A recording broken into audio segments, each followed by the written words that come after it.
All right, the handicap system in golf. You alluded to this earlier. This is something that, for me, it doesn't make any sense to even have a conversation about. In fact, when I got into this conversation with a person, I said this is the dumbest, one of the dumbest conversations I've ever been involved in. Okay. And he said, well, this is how I feel. And I said, well, your feelings are not met with the same excitement, and I don't want to talk to you ever again. So I didn't. I deleted his number from my phone. I won't talk to him ever again. Okay. He's out of my life. Okay. But he did mention that the handicap system in golf was broken and that it was unfair to him as a stick, as a good golfer. Your thoughts, handicap system work, yes or no? Open for debate. Where you at? We talked about this a little bit earlier, but obviously off camera. But I don't think it's broken. I think it actually works very well when people are honest about what they're posting their scores. And I think that's where you run into problems is when people aren't posting all their scores, or they're picking and choosing which scores that they post. They either have, they end up being considered a sandbagger, right, if you will, or a reverse sandbagger. What's that? You never heard that term? No. Somebody who says they're good and isn't? Yes. It's exactly what it is. Is that a real thing? Yes. That doesn't make any sense. There are people I know all the time that are like, I'm a 5 handicap, and then they go out and shoot 90. And I'm like, doesn't make you're not sense. A 5 handicap. Get out of here. Don't get out of here and don't be on my team ever again. You just cost me $800. Yes. No, I don't remember. I don't know anybody that would say, hey, I'm really good at jousting. And then they get up on the things and then immediately get jousted in the neck. I think it's one of those it's a pride thing, and ego. Yeah, especially if where I see it a lot is guys that they may have they were an athlete in some other sport, college that jock they were really good at, and then they're letter jacket. They letter can jacket be Larry. good at golf. They can be good at golf, but they've never really gotten into it. They've never really taken the time to understand how to play the game, course management, that type of stuff. Well, because it's boring. Everything you just said right there is boring. I don't know what that means. Course management, great. That's what it takes. The book, running the books of a course. No, understanding how to play a course. I get it, Mike. Relax. I understand.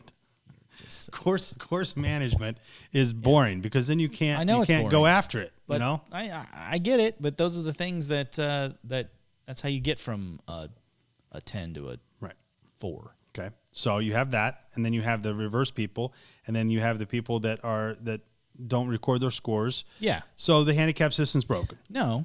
So great. So that guy was right. Totally disagree. Totally disagree. But you proved all the points. The part that is, I would say is probably broken on some level is the governance part of it, and I talked about this a little earlier. Is you've got these websites now that have come out where you can just go and you can register for a USGA handicap and post scores whenever you want, but there's no oversight of it. They're not associated. So people can literally put in whatever they want, right? Yeah, they can put in whatever they want. Yeah, you can put whatever you want in. So I shot a 98 yesterday, but in reality I might have shot an 87. Right. So I added 10 strokes to my handicap because explain that. So then if I'm in a tournament or if I'm in a money game or if I'm playing with somebody and I say, hey, I'm a 15 handicap or 20 handicap, and they say, okay, actually a 10. You're actually a 10. Well, so if I'm a 20 handicap and I play somebody who's a 5, then in reality they're supposed to give me 15 strokes or 15 shots, right? So that means basically I start 15 shots ahead of that person. Yeah. Okay. So what other sport do you know where you start 15 points ahead? So if I'm playing you in basketball and you're a better basketball player than me, do I say, good news, you're now down 15-0, good luck? Does that happen? No, it doesn't. No. Right. No. In tennis, do you start at 3 sets to love in tennis? No. So that's what the guy's point is. I'm not arguing for his point because, as I said, I don't talk to him anymore. I won't. Yeah, but there's no other way to.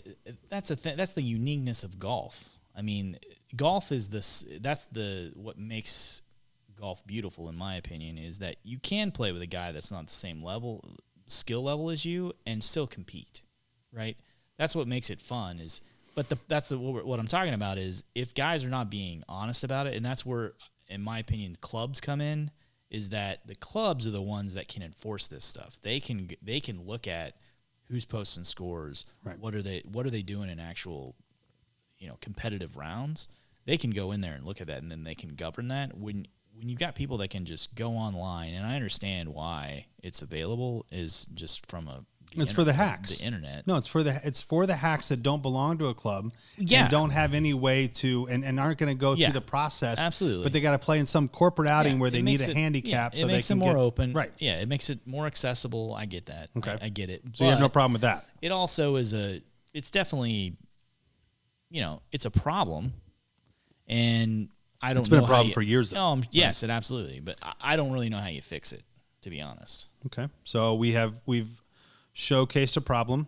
Yep. We've highlighted it, and now we're going to move on, right? We're not going to solve it. No. Hell no. Sure as hell not you or It's I. not me. I'm not solving that.